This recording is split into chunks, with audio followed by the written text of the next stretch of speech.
ہم وہی کہیں گے جو ہمارا دین ہم کو بتاتا ہے، عمل کرو تو تمہارا بھلا ہے۔ بسم اللہ الرحمن الرحیم ان اللہ وملائکتہ یصلون علی النبی یا ایہا الذین آمنوا صلوا علیہ وسلموا تسلیما اللہم صل علی سیدنا وشفیعنا وحبیبنا ومولانا محمد وبارک وسلم صلاۃ وسلام علیک یا رسول اللہ صلی اللہ تعالی علیہ وسلم۔ قال رب ان قومی کذبون، نوح علیہ السلام نے عرض کی اے میرے رب میری قوم نے مجھے جھٹلایا، فافتح بینی وبینہم فتحا ونجنی ومن معی من المؤمنین، تو مجھ میں اور ان میں پورا فیصلہ کر دے اور مجھے اور تیرے ساتھ اور میرے ساتھ والے ایمان والوں کو نجات عطا فرما دے۔ فَأَنْجَيْنَاهُ وَمَن مَّعَهُ فِي الْفُلْكِ الْمَشْحُونِ، تو اللہ تبارک و تعالیٰ نے ارشاد فرمایا کہ ہم نے ان کو نجات دی اور ان لوگوں کو جو بھری ہوئی کشتی میں ان کے ساتھ تھے۔ ثُمَّ أَغْرَقْنَا بَعْدُ الْبَاقِينَ، پھر اس کے بعد ہم نے باقیوں کو ڈبو دیا۔ ان فی ذلک لآیۃ وما کان اکثرهم مؤمنین وان ربک لہو العزیز الرحیم، بے شک اس میں ضرور نشانی ہے اور ان میں اکثر مسلمان نہ تھے اور بے شک تمہارا رب ہی عزت والا مہربان ہے۔ پچھلی آیات کی تفسیر میں نے یہ عرض کیا تھا کہ حضرت نوح علیہ السلام ایک زمانے تک اپنی قوم کو سمجھاتے رہے لیکن قوم باز نہ آئی اور صرف 80 لوگ ایمان لائے، اور آخر میں نوح علیہ السلام کی قوم نے ہٹ درمی کا اظہار کیا اور یہاں تک کہہ دیا کہ اگر آپ اسلام کی تبلیغ کرنے سے باز نہیں آئیں گے تو ہم آپ پر پتھروں کی بارش کر دیں گے۔ جب دیکھ لیا کہ اب یہ لوگ ایمان لانے والے نہیں ہیں، تب حضرت نوح علیہ السلام نے اللہ تبارک و تعالیٰ کی بارگاہ میں یہ دعا کی۔ کیا دعا کی؟ کہ اللہ ان میں اور مجھ میں پورا فیصلہ کر دے اور مجھے اور میرے ساتھ میں ایمان والوں کو نجات دے دے۔ یہ حضرت نوح علیہ السلام نے رب کی بارگاہ میں آخر میں دعا فرمائی تھی۔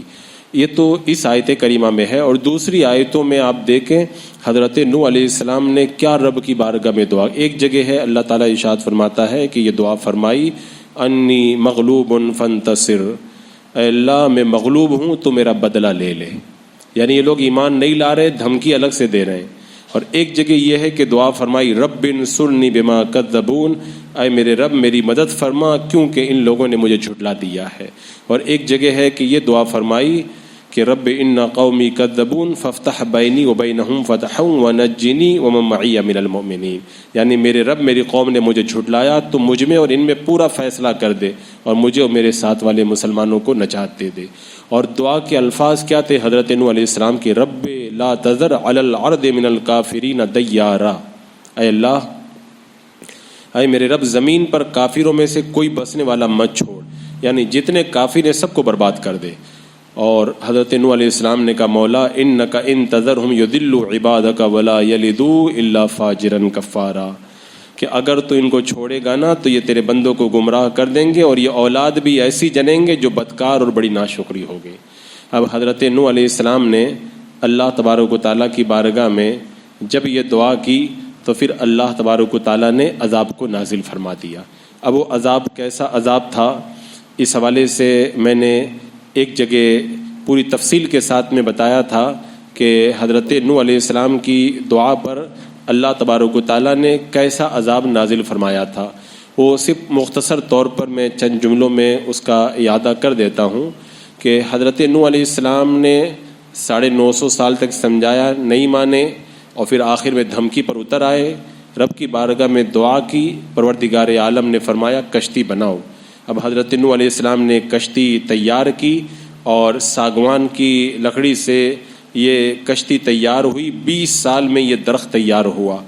اس 20 سال میں نہ تو کوئی بچہ پیدا ہوا، اور اس سے پہلے جو بچے پیدا ہو چکے تھے وہ بھی بالغ ہو گئے، اور انہوں نے بھی حضرت نوح علیہ السلام پر ایمان لانے سے انکار کر دیا۔ اب کشتی بن کر کے جب تیار ہو رہی تھی وہ قوم کے سردار نکلتے تھے، مذاق بناتے تھے، کیا کر رہے ہو آپ؟ کہتے تھے میں ایک ایسا گھر بنا رہا ہوں جو پانی پر چلے گا۔ وہ مذاق بناتے تھے۔ آپ فرماتے تھے تم آج ہمارا مذاق اڑاتے ہو، کل ہم بھی تمہارے اوپر ہنسیں گے۔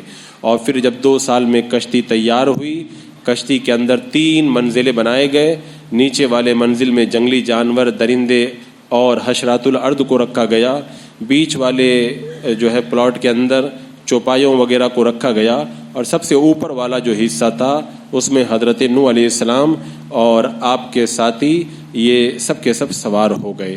اور عذاب آنے کی نشانی رب نے یہ بتائی تھی کہ تنور میں سے پانی جوش مارے گا تو سمجھ جانا کہ عذاب کا وقت آ گیا ہے۔ اور پھر جب تنور میں سے پانی نے جوش مارا تو حضرت نوح علیہ السلام نے اپنے اہل خانہ میں سے 7 افراد کو کشتی میں بٹھا لیا، یعنی 3 آپ کے بیٹے تھے اور ان تینوں کی 3 بیویاں تھیں، ایک آپ، اور پھر باقی جو آپ پر ایمان لائے تھے یہ 80 لوگ اس کے اندر سوار ہو گئے۔ اور اس طرح سے یہ کشتی اللہ کے حکم سے چل پڑی، اور نوح علیہ السلام کی قوم پر وہ عذاب آیا، پوری قوم برباد کر دی گئی، آسمان سے پانی برسا، 40 دن اور راتوں تک بارش ہوتی رہی، اور اتنا پانی زمین سے بھی نکلا نہ کہ بالکل جل تھل ہو گیا، مکانات ڈوب گئے، اور جو بھی ایمان نہیں لائے تھے سب اسی کے اندر ہلاک ہو کر کے رہ گئے۔ تو اللہ تبارک و تعالیٰ نے یہ دعا قبول فرمائی اور پوری کی پوری قوم کو عذاب کے اندر گرفتار فرما دیا۔ اب یہ جو عذاب آیا تھا ان پر، اس حوالے سے علماء نے بیان فرمایا کہ حضرت نوح علیہ السلام اور ان کی قوم کے واقعات میں بڑی عبرت اور بڑی نصیحت ہے، کیونکہ رب نے فرمایا نا ان فی ذلک لآیہ، اس میں بڑی نشانیاں ہیں۔ ایک نشانی تو اس میں یہی ہے کہ متکبروں اور غریب مسلمانوں کو حقیر سمجھنے والوں کو یاد رکھنا چاہیے کہ تکبر کے دن بہت کم ہوا کرتے ہیں۔ اگر مسلمانوں کے پاس اگر طاقت نہیں ہے اور اگر مسلمان کمزور ہیں اور تم اگر طاقت رکھتے ہو تو یہ مت سمجھنا کہ ہم جو چاہیں گے وہ کر لیں گے۔ وہ 80 مسلمان تھے، پوری قوم نے کہا تھا یہ کر دیں گے وہ کر دیں گے، رب نے بتا دیا کہ تم کچھ نہیں کر سکتے۔ اللہ جب بدلہ لیتا ہے تو پھر ساری طاقتیں دھری کی دھری رہ جاتی ہیں۔ تو پہلی نشانی اس میں یہ معلوم ہوئی کہ متکبر لوگوں کا تکبر زیادہ دن تک نہیں رہتا ہے، اور مسلمانوں کو کمزور سمجھنے والوں کو ایک نہ ایک دن تک انجام تک پہنچنا پڑتا ہے۔ دوسری بات اس میں یہ نشانی ہے کہ کفار کے لیے اس میں عبرت ہے کہ جو اللہ کے رسول کو جھٹلاتے ہیں ان پر کیسا سخت عذاب آیا کرتا ہے۔ اور تیسری بات اس میں یہ ہے کہ ایمان والوں کے لیے بھی اس کے اندر سبق ہے کہ حالات کو دیکھ کر کے گھبرائیں نہیں، حالات کو دیکھ کر کے دل چھوٹا نہ کریں، اور حالات کو دیکھ کر کے اور مخالفین کی مخالفت کو دیکھ کر کے واویلا نہ مچائیں، اللہ کی طرف سے مدد کا انتظار کریں۔ اللہ کی مدد آتی۔ حضرت نوح علیہ السلام نے 950 سال تک انتظار کیا، ہم 950 سال کیا، ہم 90 دن بھی انتظار نہیں کر پاتے۔ حضرت نوح علیہ السلام نے 950 سال تک انتظار کیا، اور پھر اللہ نے ایسا بدلہ لیا کہ حضرت نوح علیہ السلام پہ جو ایمان لائے تھے ان کے علاوہ سارے برباد کر دیے گئے، اور کوئی بھی زمین کے اوپر باقی نہیں رہ گیا۔ یہ حضرت نوح علیہ السلام کشتی میں تھے، 10 رجب کو کشتی میں بیٹھے، اور 10ویں محرم کو کشتی جودی پہاڑ پر جا کر کے رک گئی، اور زمین میں پانی تھا وہ بھی خشک ہو گیا۔ حضرت کعب آبار رضی اللہ تعالیٰ عنہ بیان کرتے ہیں کہ جب حضرت نوح علیہ السلام کی وفات کا وقت قریب آیا تو انہوں نے اپنے بیٹے سام کو بلایا، اور بلا کر کے کہا کہ میں تمہیں 2 باتوں کی تاکید کرتا ہوں اور 2 باتوں سے منع کرتا ہوں۔ پہلی 2 باتیں یہ ہیں کہ اس بات کی گواہی دیتے رہنا کہ اللہ کے سوا کوئی معبود نہیں ہے، بے شک لا الہ الا اللہ ایسا کلمہ ہے جو 7 آسمانوں کو پھاڑ سکتا ہے، کوئی چیز اس کو چھپا نہیں سکتی ہے۔ اگر 7 زمین، 7 آسمان اور جو کچھ ان کے درمیان ہے ایک پلڑے میں رکھ دیا جائے اور دوسرے کلرے میں لا الہ الا اللہ کلمہ کو رکھ دیا جائے تو یہ کلمہ 7 آسمانوں اور 7 زمینوں پر بھاری پڑ جائے گا۔ یہ میں تم کو پہلی نصیحت کرتا ہوں۔ اور دوسری نصیحت آپ نے یہ فرمائی کہ کثرت سے سبحان اللہ والحمد للہ پڑھتے رہنا، اس لیے کہ اس کلمے کا ثواب بہت بڑا ہے۔ اور پھر فرمایا میں 2 باتوں سے تم کو منع کرتا ہوں، کسی کو اللہ کے ساتھ شریک مت ٹھہرانا، اور اللہ کو چھوڑ کر کے کسی پہ بھروسہ مت کرنا، اللہ کی ذات پہ کامل اعتماد رکھنا۔ حضرت انس رضی اللہ تعالیٰ عنہ سے روایت ہے کہ جب حضرت ملک الموت حضرت نوح علیہ السلام کے پاس آئے تو عرض کی کہ اے نوح، اے انبیاء میں سب سے لمبی عمر والے، اے مستجاب الدعوات، آپ نے دنیا کو کیسا پایا؟ حضرت نوح علیہ السلام دنیا میں 1000 سال سے زیادہ رہے تھے. اب حضرت نوح علیہ السلام سے ملک الموت پوچھ رہے ہیں کہ دنیا کو آپ نے کیسا پایا؟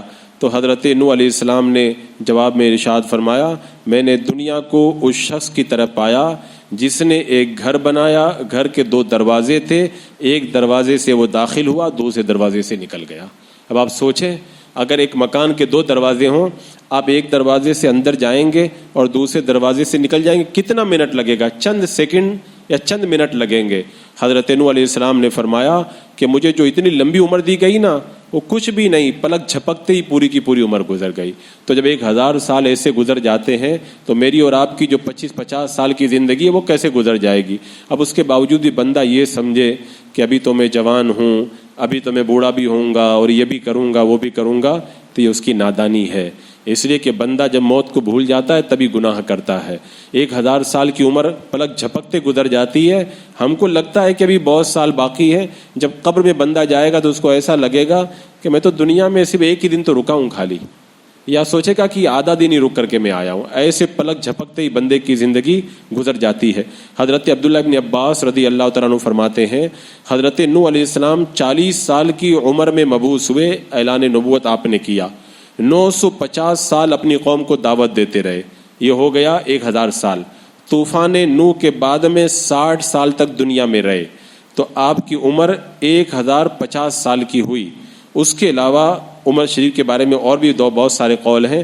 اعلیٰ حضرت نے ایک قول یہ بھی ذکر کیا ہے کہ آپ دنیا کے اندر 1600 سال تک رہے. بتاؤ، 1600 سال پلک جھپکتے گزر جاتے ہیں، تو ہماری جو چھوٹی سی زندگی ہے وہ کتنی جلدی گزر جائے گی، بندہ اس کا کوئی اندازہ نہیں کر سکتا ہے. اس آیت کریمہ میں اللہ تعالیٰ نے فرمایا ان فی ذلک لآیہ. یہ جو نوح علیہ السلام کا واقعہ بیان کیا گیا ہے نا، اس میں بہت ساری نشانیاں ہیں تمہارے لیے. اب وہ نشانیاں کیا ہیں؟ ایک نشانی تو اس کے اندر یہ بھی ہمیں معلوم ہوئی کہ حضرت نوح علیہ السلام کوشش کرتے رہے اتنے دنوں تک، اس سے پتہ چلا کہ دین کی دعوت دینے والوں کو بہت محنت کرنا پڑتا ہے.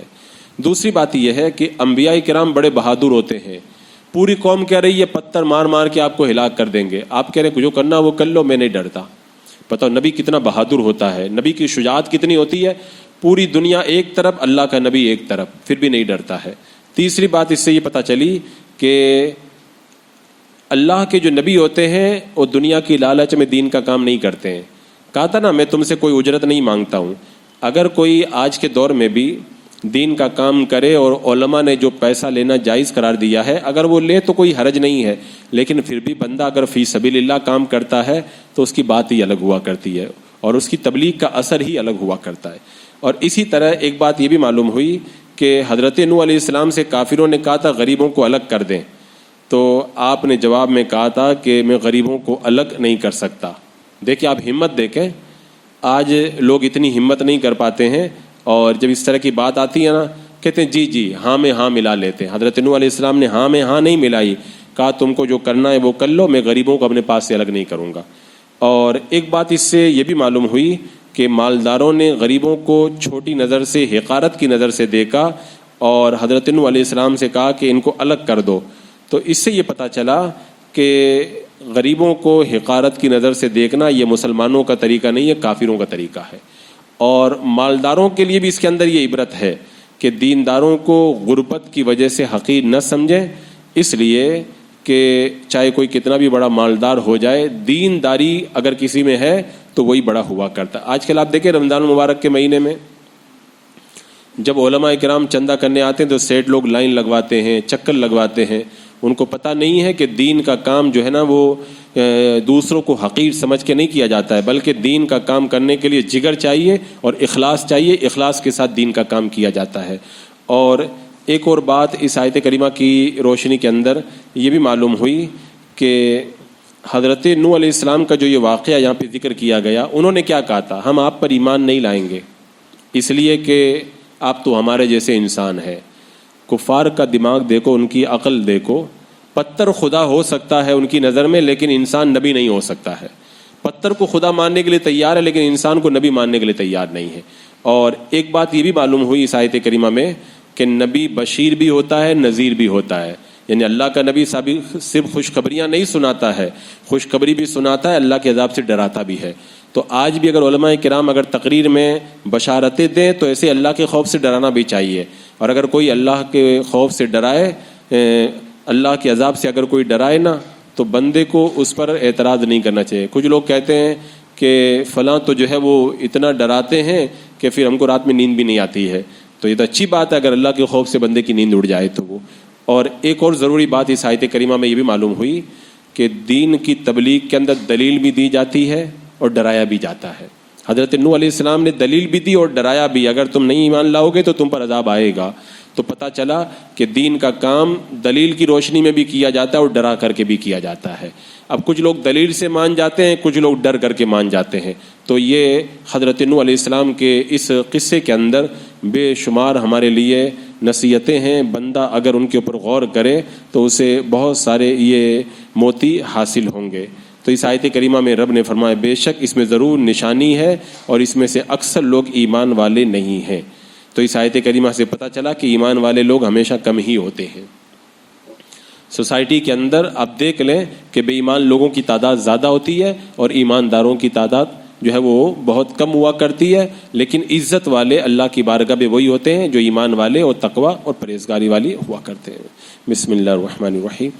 اللهم صل على سيدنا ومولانا محمد وبارك وسلم صلاة وسلام عليك يا رسول الله. یا اللہ یا رحمان یا رحیم العالمین، اپنے محبوبین کے صدقے میں اعمال صالحہ کی توفیق عطا فرما، ایمان پر استقامت عطا فرما، شریعت مطہرہ پہ عمل کا جذبہ عطا فرما، ایمانی پر موت نصیب فرما. ربنا تقبل منا انک انت السمیع العلیم وتب علینا انک انت التواب الرحیم. ان اللہ وملائکتہ یصلون علی النبی یا ایھا الذین آمنوا صلوا علیہ وسلموا تسلیما. اللهم صل على سيدنا وشفيعنا وحبيبنا ومولانا محمد وبارك وسلم صلاة وسلام عليك يا رسول الله. سبحان ربك رب العزة عما يصفون وسلام على المرسلين والحمد لله.